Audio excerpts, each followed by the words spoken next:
Es un placer saludar a esta hora a uno de los cantantes más queridos y admirados, el señor James Taylor, que ha tenido presentaciones muy exitosas en Europa. Estuvo con un lleno total en Madrid, ahora tiene este excelente concierto en Barcelona y solamente pues unos minutos para agradecerle que esté con la W. Mr. Taylor, good morning, welcome to our show. And we are very happy to hear your voice. Oh, thank you. It's kind of you. It's great to be in Spain finally after such a long time. Wonderful to be back. Thank you. And could you tell us a little bit more about this tour? Where are you going now? What are your plans for the rest of the year in concerts? Well, right now I'm in Bilbao. We drove here last night after the concert in Barcelona, and so we're here. This will be our last concert. Unfortunately, our last concert in Spain tomorrow night, and then we're going to be touring in Europe until about the third week of November, until the 19th of November. Basically, a number of shows in when our show after Bilbao will be in Dublin, then we go on to Paris and play some shows in Germany. We'll be in Scandinavia. We'll be in a lot in Italy. I have a audience in Italy, and we'll play in also in Germany a few gigs. So it's a tour that was booked supposed to happen 2 years ago, but because of COVID it kept being postponed. Pues Juan Pablo, yo creo que no hay que traducir. Dice que está en toda Europa hasta noviembre. Sí, exactamente. En este momento se encuentra en Bilbao. Llegó anoche después del concierto que realizó en Barcelona. Y dice el lleno total, Madrid lleno total. Sí, y dice que infortunadamente pues será su último concierto en España, porque después de Bilbao arranca ya un tour por Europa, que se va a prolongar hasta la tercera semana de noviembre. Serán varios shows. Después de Bilbao va para Dublín, luego estará en París, luego estará en Alemania, pasará por algunos países escandinavos, y nos dice él, este era un tour, una gira que estaba prevista para hace 2 años, pero ocurrió el COVID, así que ahora está cumpliendo con su compromiso. Yo oigo esta canción y la oigo y pongo la película en reversa, Juan Pablo. Él hace lo mismo a veces con esta canción y calcula el impacto que ha tenido en millones de historias de amor. Mr. James Taylor, when we hear this song, well, you know, there's a lot of feelings that go through us, but when you sing it, when you are on your show, do you still feel the same thing that you felt when you wrote it? Yeah, you know, it's interesting. You know, a really good song, you can sing it maybe 1,000 times, you know, and still have that connection, that emotional connection with it. It's true. Sí, nos dice que es algo muy interesante que se da con estas canciones. Cuando una canción muy buena se canta, se puede cantar 1000 veces y todavía usted tiene ese sentimiento de que lo que se dice ahí es la pura verdad. Y así nos podríamos quedar mucho tiempo. Estamos despertando desde Colombia, donde son las 5 de la mañana, 32 minutos. Lo oyen en Estados Unidos y en nuestras estaciones W, en Europa, especialmente la de España. Cuando le hablo de Colombia, pues es una deuda grandísima que tenemos los medios y los empresarios de no tener a James Taylor en Colombia. Todavía quedaría un huequito por ahí para esperarlo en un país como Colombia. Mr. Taylor, we're broadcasting in Spain, but we're also broadcasting for Colombia and South America, and also for our radio stations in the United States. And, well, talking about Colombia, we feel that we've been missing you on our stages. We want to see you here in Colombia. Do you think that it could be possible one day to see James Taylor here in our country? You know, I wasn't really, you know, nobody really really told me that that there was an audience maybe for me in Colombia. I would love to come to Colombia. I'd love to, it's it would be like a dream to play there. Colombian music is beautiful. I'm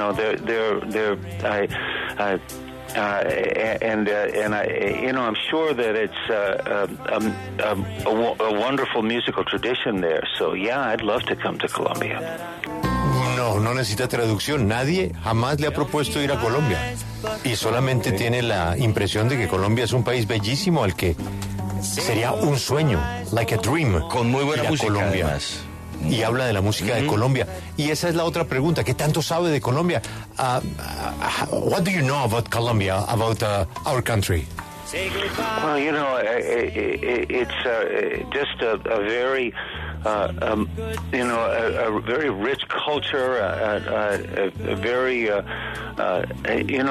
very lively people. I've met a few people from Colombia, and so I don't have a sense of the country as a whole because I've never visited there, but the few Colombian people that I've met have been really have been really wonderful. And for you to tell me that there's that there's would be an audience for me there that would that if we did some shows there, people would show up, would come to them. That's great. I'd love to go there. I'd love to see it.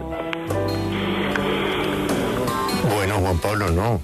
Fascinado, ¿no? No, pues es que nos dice que conoce varias personas de origen colombiano y que aunque claramente ellas no le permiten el tener un concepto completo de Colombia como país, sí puede él deducir que los colombianos son gente maravillosa y por eso le gustaría conocerlo, le gustaría poder venir a hacer algunas presentaciones acá y así poder ver de primera mano lo que es Colombia.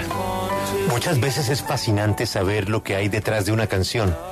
¿Qué hay detrás de esta canción que estamos escuchando, Juan Pablo? Mr. Taylor, it's fascinating getting to know the history behind the songs. Can you tell us what's the history behind this one we're hearing? Well, you're listening to Michael Brecker playing the saxophone solo at the end of Don't Let Me Be Lonely Tonight. It's one of those, sad love songs, about basically just begging to hold on for one more night, that it's over, but just give me one more night before we break up and go our own separate ways. And it's a simple idea, but that's basically what the lyric is about. Pues bueno, ahí estábamos escuchando el saxofón al cierre de esa canción Don't Let Me Be Lonely Tonight, del saxofón de Michael Brecker. Y él nos dice, es una de esas canciones de amor tristes, en las cuales pues se escucha un pedido, un llamado, y es: quedémonos juntos una última vez, dame una última noche antes de que se acabe esta relación. Es un tema sencillo, pero es un asunto al cual muchas veces se le canta: esa última noche. El señor James Taylor pues es guitarrista, es cantautor. Yo quiero quedarme con la guitarra. Él está haciendo música desde hace, pues, imagínense cuántas décadas, desde finales de los 60. En ese entonces a él, ¿quién lo inspiraba en la guitarra? Él a quién miraba, a quién admiraba. Mr. Taylor, you've been doing music since around the end of the 60s, playing the guitar, doing songs, but I would like to stay with the guitar.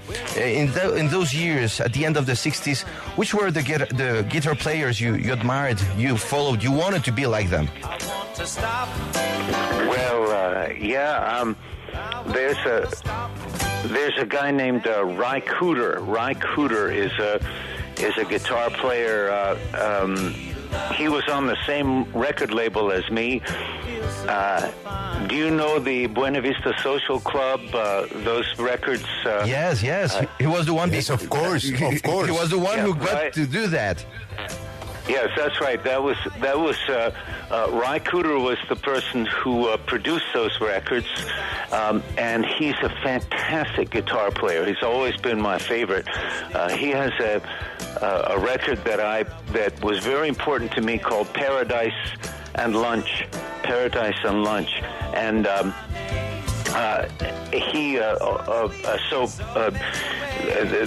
that's one. Another really important guitar player for me was a guy named Tom Rush.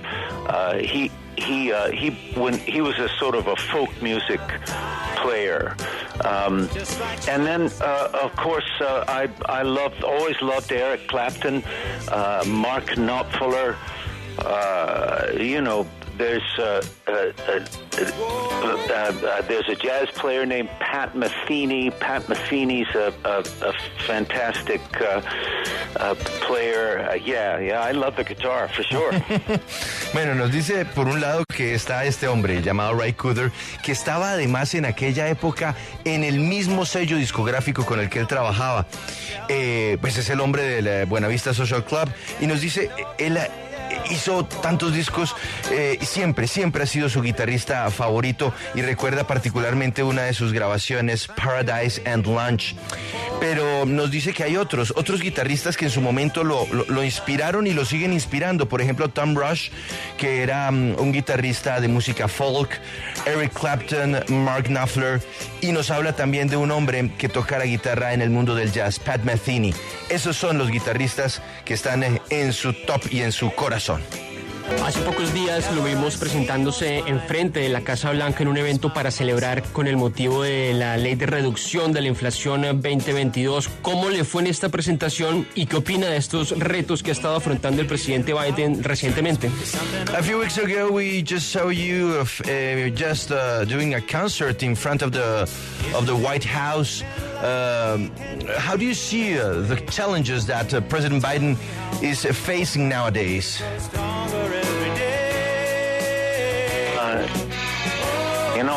I think there are many things that of course are challenging. I think the main things that we have to deal with are the climate, the environmental crisis of the climate change, for one thing, we also in America we have a long history of racism that we have to deal with. We have to wake up to it and start to change that. We have started, and we need to keep working on that. And the other thing is that our relationship with other countries, particularly Central and South America and our neighbors, it should be one where it should be we should be more active in helping our neighbors we should have the same principles in our foreign policy that we have at home. We've been abusive to our neighbors, and we need to be more. We need to spread the dream more. You know what I mean? We need to support countries that particularly our neighbors. We need to support their movement in the same direction that we want to go in. We need to treat them more like brothers and like neighbors, and I think that just I don't know. I feel strongly about that our policies to our neighbors we should have the same dreams for South America and Central America that we have for our own North American country for the United States, you know. Pues nos dice que son muchos los retos que tiene en este momento el gobierno de los Estados Unidos, son muchos los asuntos con los cuales tenemos que lidiar hoy, pero sin duda el número uno es el cambio climático, la crisis ambiental, pero también habla del racismo, una historia muy larga que se ha vivido en los Estados Unidos de racismo, que sin duda pues ha evolucionado para bien, pero todavía hay mucho que hacer para cambiar los pendientes que quedan en ese sentido. Y dice él que hay otro punto, y es la relación que tienen los Estados Unidos con otros países, y particularmente con los vecinos, con los países de Centro y de Sudamérica. Hay que ser mucho más activos en ayudar a nuestros vecinos para que puedan vivir bajo los mismos principios y para que por parte de los Estados Unidos sean atendidos o sean reconocidos bajo los mismos principios que se tienen al interior del país. Dice él que en términos de política exterior, él considera que América del Central y Sudamérica han sido abusados por los Estados Unidos. Hemos sido abusivos con nuestros vecinos, Tenemos es que cambiar eso y más bien lograr convertirnos en un país que multiplique el sueño americano con mayor apoyo, con un tratamiento de hermanos, de vecinos. Deberíamos permitir que lo que es nuestro sueño también sea el sueño para Sudamérica y para Centroamérica. El señor Taylor durante su carrera lo ha hecho todo. Ha hecho tours por todo el mundo, ha ganado premios, está en el Hall de la Fama del Rock and Roll, ha vendido millones de discos. ¿De dónde sigue sacando ese empuje, esa inspiración para subirse en un avión, en un bus y seguir en estos tours que son, pues, tan duros? Mr. Taylor, during your career, you've done it all. You've inspired millions of people, you've toured all over the world, you've won awards, you are in the Rock and Roll Hall of Fame, you've sold millions of records. Where do you still get that drive, that inspiration after all these years to get on a plane, to get on a bus, and continue touring the world? Well, you know, it's really two things. One is as I get older, I realize how lucky I am to be able to play music for a living, because it's the thing I love, and I also the other two major things that keep me going are my audience, particularly when I can travel to new places in the world and find a new audience and connect with those people. It's something. It's so powerful. It gives me hope. You know, it gives me. It keeps me going. And the other thing is the community of musicians that I work with.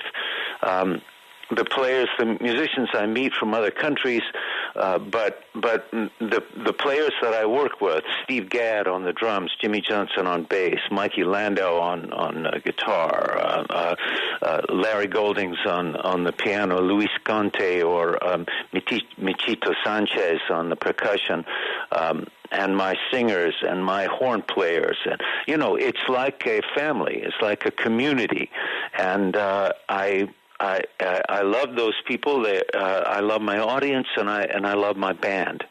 So that's mostly it, you know.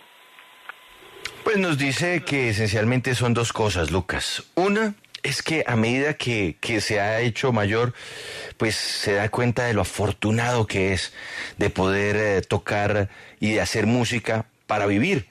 Eso es una gran fortuna. También la audiencia, su público y tener la posibilidad de viajar por el mundo, conocer nuevos lugares, encontrarse con nuevos públicos y así pues seguir haciendo su música. Eso es algo que lo llena a él de esperanza. Pero por otro lado, la comunidad de músicos con los que él toca, Steve Gadd, Jimmy Jones, Michael Landau, Luis Conte, Michito Sánchez, sus cantantes, en fin, cada uno de los integrantes de su banda que viajan con él, que son su familia y con quienes puede vivir esta increíble experiencia de hacer música por el mundo. Mr. Taylor, this is your first record, 1968. This is a recording live from BBC of London. you recorded at the Apple Records studio. How involved were the Beatles in your first record? Well, the Beatles started a record label after their manager died, Brian Epstein. After he died, they decided to manage themselves and to start their own record label. And I was just very, very lucky that at that time I was in London, and I was just singing in the streets wherever I could, and I had a little audition tape, and I took it. I took it around to various people, and finally a man named Peter Asher heard my tape, and he took it to Paul McCartney and George Harrison, and he said and said to them, I like this guy's music. Can we sign him to the record label? And they said, if you want to produce him, we'll release his record. So that was it. That was my big break. Pues nos cuenta que después de la muerte de Brian Epstein, ellos pues decidieron comenzar con su propio sello disquero. Y precisamente en esa época él estaba en Londres. Él cantaba en las calles, él cantaba y hacía su música en donde pudiera. Y tenía esta grabación, esta cinta de prueba que le entregó pues a varias personas de la industria de la música. Una de esas grabaciones llegó a oídos de Peter Asher, y Peter Asher la llevó a Paul McCartney y a George Harrison, y él les dijo, esta música me gusta, ¿por qué no lo firman ustedes para su sello? Y ese se convirtió pues en el gran inicio para su carrera. Pues en ese disco, Juan Pablo, el bajo lo tocó Paul McCartney. Es de ese tamaño el impacto para un 1968 donde los Beatles eran los reyes del mundo. Escuchamos ahora a Ben Taylor. Mr. Taylor, tell me about Ben Taylor. Yeah, that's beautiful to hear that song of his. Ben it's very difficult, I must say, to be the son of two well-known singers, very well-known singers. It's it's not of course, it opens doors for you, yes. But at the same time, people are always comparing you to your parents, your famous mother, your famous father. And, Ben is a very private person, and but he loves music so much. He has a new record that he's almost finished making now. So he keeps making his music. He doesn't tour all over the world. He likes to stay close to home, and he works with his hands a lot. He builds stone walls, and he's sort of a mason, but he's always writing music, and he's always recording it. Beautiful stuff. So, it's funny. It's as though he's not interested in the fame. He's not interested in the success or the crowds, or he just wants a simple life and his music. And I really respect him for it. He's a wonderful man, really, a wonderful person. Pues nos dice, no es fácil ser hijo, en el caso de Ben, de dos cantantes reconocidos. Sin duda. Recordemos quién es la mamá, ¿no? Pues es Carole King, ¿no? No, Carly Simon. Carly Simon, perdón, sí, escúcheme. Carly Simon. Nos dice él, esto abre puertas. sin duda abre puertas, pero el problema es que los papás siempre lo van a estar comparando con los papás. Ben es muy privado. A él le gusta muchísimo hacer música y se la pasa haciendo su música. Pero no le gusta, por ejemplo, salir de gira. Le gusta más bien quedarse en casa. Trabaja mucho con sus manos. Está construyendo muros porque también tiene una cierta fascinación por la construcción. Y alterna eso con grabar siempre música muy, muy bella. No está interesado en la fama. Simplemente quiere una vida sencilla y hacer su música. Y la hace bien. And we have to go. Mr. Taylor has a concert, and he deserves a little bit of relax, peace, on beautiful Bilbao. We recommend you delicious food. If you have time, go to the most beautiful museum in País Vasco, the Guggenheim. And thank you very much for this interview. You made our day. Well, thank you. You made my day. It's really nice to talk to you. And I'm going to work on coming to Colombia. Me too. Believe me. I want to be your manager in Colombia. All right, we'll work on it. We'll work it out. Listening to this live version of You've Got a Friend, how often do you have a contact with Mrs. King, and how is Carol? Well, you know, we stay in contact. And you know, it was a really successful reunion tour that we had in 2010, and you know, I'm sorry that we didn't continue and bring it to Europe. Carol just wanted to leave it. She wanted to leave it where it was. I was very disappointed not to be able to come to Spain and France and Italy, Germany and Scandinavia and the United Kingdom. But still, it was a wonderful thing, and it got us back together. It got us close again, you know, and so that was really it was quite a wonderful thing. And we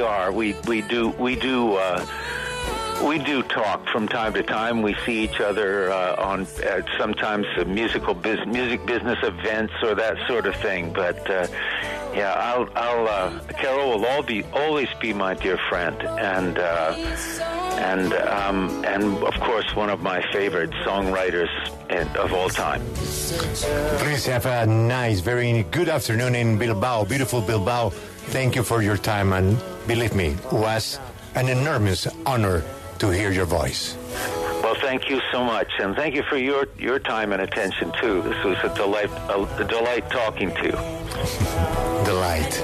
Now tell me, now you've got to get me. I've got to get a contact number for you and information. So tell me, spell your name for me, please. Yeah, my name is Julio Sánchez Cristo, Sanchez Cristo. And maybe on private, I will give you my personal email and my personal phone number. Thank you so much, and I'll exchange that with you. So as soon as I get yours, I'll send it back. Go ahead. I will do it in private. Thank you very much, Mr. All right. Mr. Taylor. Okay. All right, thanks. One moment, stay on the line, please. All right. Juan Pablo, cuando terminan estas audiciones en la Casa Blanca, el señor está esperándolo. El señor está, Sí, vaya y atienda al señor, por favor, atienda a don James. Yo le traduzco mientras tanto. Lo único que... No, ya está Laurita. Lo único que uno le queda después de esto es decir, no comments, ¿no? No. El señor le dijo que le va a dar su teléfono. James Taylor le va a dar el Y teléfono. lo vamos a traer como trajimos a Burt Bacharach para una rumba. Estoy conmocionado. Oiga, pero ya Leyenda absoluta. Podemos dejar el programa aquí, ¿no? O sea, ya. No, y podemos grabar la promoción de la presentación de Taylor en Colombia. Es una barbaridad. No vale la pena repetirlo. Estaba feliz y con ganas genuinas de ir a Colombia. Y que cortar por el himno nacional que ya no alcanzó a entrar. Que se traiga Tenemos que Carol King. reponerlo. Los personajes, nos dice que le fascina, ¿no? Por eso, es que se hablan todavía y que lamentablemente hace 10 años no pudieron terminar la gira juntos, pero se aman, la quiere muchísimo. Si quiere le traduzco rapidísimo lo que dijo sobre Carol King. Sí, señora, adelante porque ya Esto es caballo viejo. No, Quererse no tiene horario cuando las ganas. Todavía dice él que todavía se hablan, que en el año 2010 tuvieron una gira de reencuentro que fue realmente exitosa y que él lamentó no poderla llevar más allá de los Estados Unidos porque él quería ir a Europa, a hacer España, Reino Unido, Francia, Alemania, Escandinavia, pero finalmente no se pudo porque Carol no se animó, pero dice él fue una cosa increíble y se hablan de vez en cuando y cierra diciendo Carol siempre será mi más querida amiga y una de mis favoritas escritoras de canciones de todos los tiempos. En vivo desde Bilbao, escucharon a James Taylor. Acompáñenos en el canal de YouTube @Julio Sánchez Cristo Oficial.